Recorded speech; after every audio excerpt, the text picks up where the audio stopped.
One day, James had to wait at the station till Edward and his train came in. This made him cross. Late again! Edward laughed and James fumed away.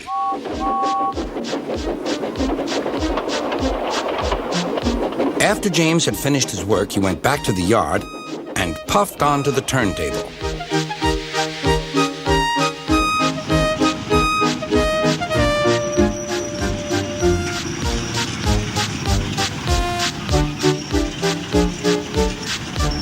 He was still feeling very bad-tempered.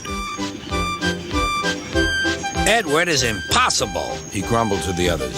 "He clanks about like a lot of old iron, and he is so slow, he makes us wait."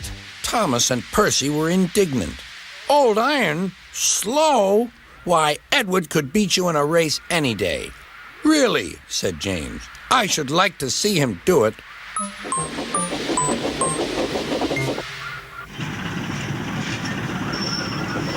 Next morning, James's driver was suddenly taken ill.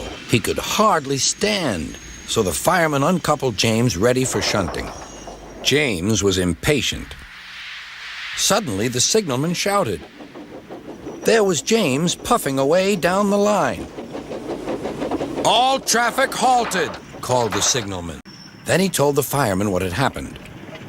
Two boys were on James's footplate fiddling with the controls. Phew! They tumbled off and ran when James started.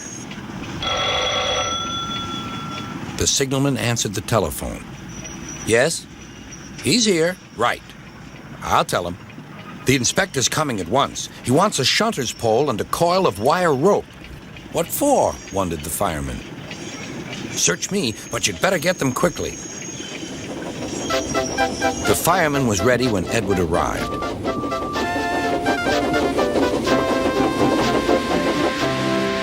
The inspector saw the pole and the rope. "Good man, jump in." We'll catch him, puffed Edward. James was laughing.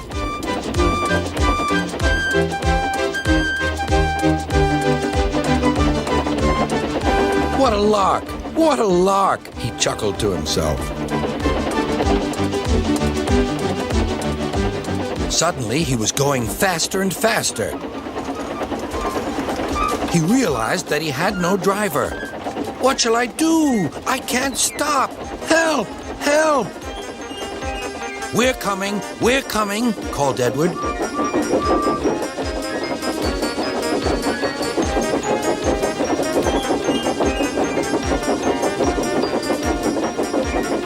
Edward was panting up behind with every ounce of steam he had.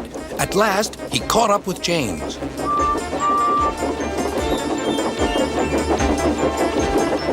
"Steady, Edward," called his driver. The inspector stood on Edward's front, holding a noose of rope and the crook of the shunter's pole. He was trying to slip it over James's buffer. The engines swayed and lurched. At last, "Got him!" he shouted. He pulled the noose tight. Gently braking, Edward's driver checked the engine speed, and James's fireman scrambled across and took control. "So, the old iron caught you after all," chuckled Edward. "I'm sorry," whispered James. "Thank you for saving me." "You were splendid, Edward." "That's all right," replied Edward. The engines arrived at the station side by side. Sir Topham Hatt was waiting. "A fine piece of work," he said. "James, you can rest and then take your train." "I'm proud of you, Edward. You shall go to the works and have your worn parts mended." "Oh, thank you, sir," said Edward. "It'll be lovely not to clank."